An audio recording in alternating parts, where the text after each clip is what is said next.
الصين وتايوان شنية الحكاية؟ حلي فيهم دوسي تراه.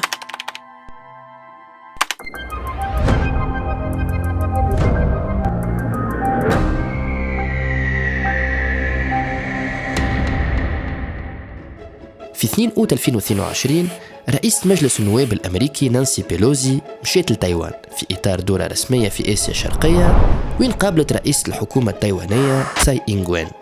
علاش الزيارة هذه خلت الناس الكل تحكي عليها؟ وعلاش الصينيين تغشوا؟ وكيفاش العركة هذه تهم العالم كامل؟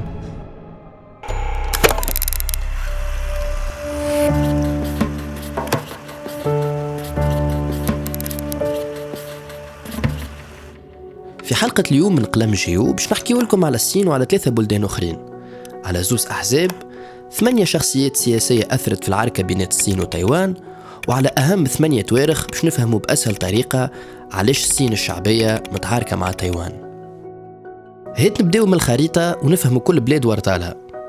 هذه جمهورية الصين الشعبية، وفي الصين يعيطولها جونغو رينمين، الأولى عالميا بعدد سكانها اللي يفوتوا 1,400,000,000 نسمة، والثانية في العالم اقتصاديا بعد أمريكا حسب البنك الدولي ب 17,000 مليار دولار كناتج محلي خام.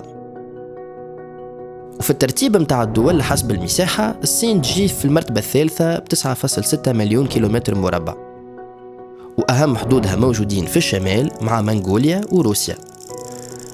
بالنسبة لحدودها البحرية الصين عاملة The 9 Dash Line، خط القطاعات التسعة، اللي خلقين مشكلة كبيرة في القانون الدولي متاع البحر. الصين تصور بالخطوط هذم حدودها مع الفلبين، ماليزيا، سلطنة بروناي، الفيتنام، وساعات في خرائط تدخل تايوان في حدودها بزوز خطوط زايدين. نجيو توا لتايوان اللي هي جزيرة بعيدة 150 كيلومتر على سواحل الصين، عدد سكانها 24 مليون نسمة، ويعيشوا في 36,000 كيلومتر مربع، تقريبا قد ولاية تطاوين، الشيء اللي يخليها من أكبر البلدان كثافة سكانية. دونك تايوان أصغر من الصين ب 275 مرة، وعدد سكانها أصغر بتقريب 90 مرة، ونتيجها الداخلي الخام يجي تقريب 680 مليار دولار، الشيء اللي خليها رغم صغر حجمها وعدد سكانها المتواضع في المرتبة 21 عالميا قدام إفريقيا الجنوبية، إيران والسويد زادة. تايوان هي جزيرة سكانها أصلهم الأصيل صيني وينتميوا العرق الهان، واللي هو بيدو موجود في الصين القارية بأغلبية ساحقة. به توا كيف تعرفنا على الصين وعلى تايوان، إجا نفهموا أكثر أسباب المشاكل والصراعات اللي بيناتهم. باش نفهموا الحكاية لازم نرجعوا لعام 1895 وين اليابان بدأت تنفذ في مخططها الاحتلالي وقدمت على الصين وكوريا واحتلت تايوان. في الوقت هذاك في الصين النظام الامبراطوري ماشي ويضعف وفكرة الجمهورية ماشي وتنتشر، لين في عام 1912 طاحت الديناستي كينغ آخر عائلة حاكمة في الصين، وفي معاها الحكم الامبراطوري بعد 4000 عام من الأنظمة القائمة على السلالة. وهوني نتعرفوا على أول شخصية من 8 شخصيات اللي شفناهم في أول الفيديو، سان ياتزين، مؤسس الدولة الصينية ورئيس حزب الكومينتونغ. من عام 1912 حتى اللي توفى عام 1925 خدم سان ياتزين على محاربة اليابانيين، وحاول يعاود يبني البلاد من جديد ويخلطها على العالم المتقدم.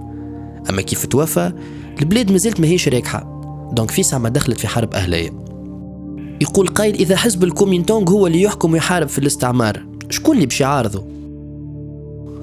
وهوني نلقاو الحزب الشيوعي الصيني اللي تأسس عام 1921، وكان من أهدافه الرئيسية أنه يحارب الاستعمار وياخذ الاستقلال الكامل من شيرة، وكان معارض طريقة تسيير الكومينتونغ من شيرة أخرى اللي كانت تستعين بالقوى الأجنبية. الحرب الأهلية في الصين كانت بين الكومينتونغ وعلى رأسه جنرال شان كايشيك كونت الحزب الشيوعي الصيني وعلى رأسه ماو تسي تونغ، والحرب هذه دامت فوق 20 عام وفات بالتحديد عام 1949. 1949 نقفوا هوني شوية خاطر الدات هذه مهمة ياسر. ماو تسي تونغ ورفاقه في الحزب الشيوعي ربحوا الحرب على الكومينتونغ، وشان كايشيك لقى روحه ملزوز هو وجماعته باش يهربوا لجزيرة تايوان.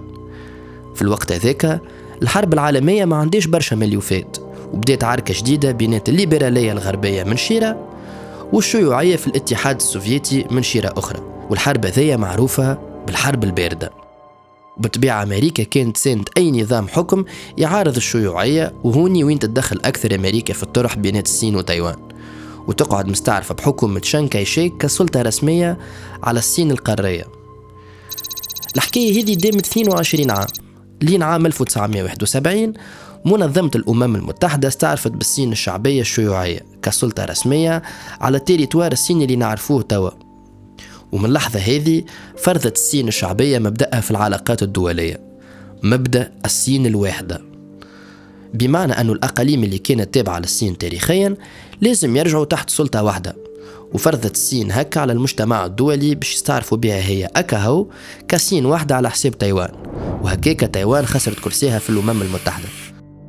فوق من هذا لاحظوا خدمة الدبلوماسية الصينية والأمريكانية بين تشو إنلاي وزير خارجية الصين وهنري كيسنجر وزير خارجية أمريكا، اللي قربوا بينات رؤساء دولهم ماو تسي تونغ وريشار نيكسون، ونظموا المقابلة الشهيرة هذه عام 1972، الشيء اللي خلى العلاقة بين زوز دول تتحسن شوية.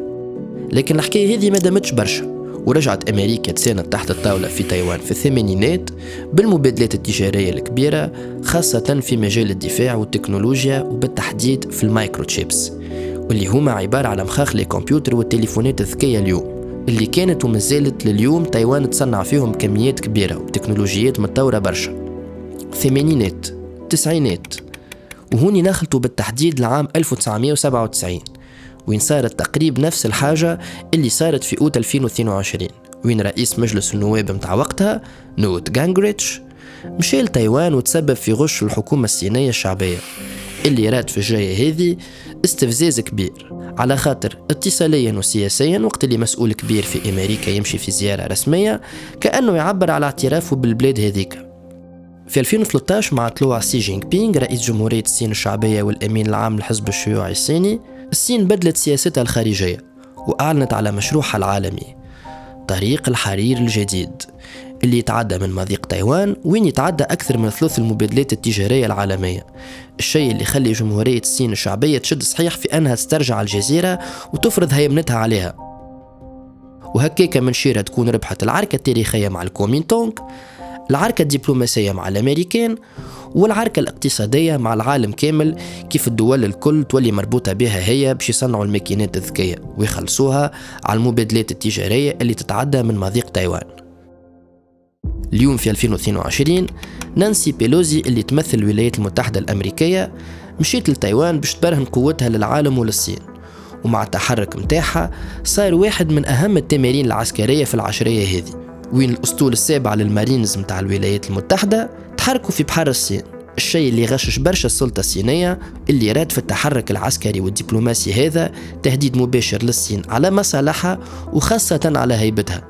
لكن اليوم الصين ما عادش في نفس الوضعية اللي كانت فيها 25 عام التالي، وتعبيرها عن غشها ولا يتبعوا تمارين عسكرية قوية بأسطولها البحري والجوي وخاصة النووي اللي مستعدة أنها توظفه في صورة ما إذا حست أنه الخطر مشي ويقرب لها. هذه حكاية العركة بين الصين وتايوان، الدوسي وحليناه. يعطيكم الصحة اللي تفرجتوا في الفيديو متاع اليوم في قلم جيو، ما تنسيوش باش تبارتاجيو وتنزلوا على سبسكرايب.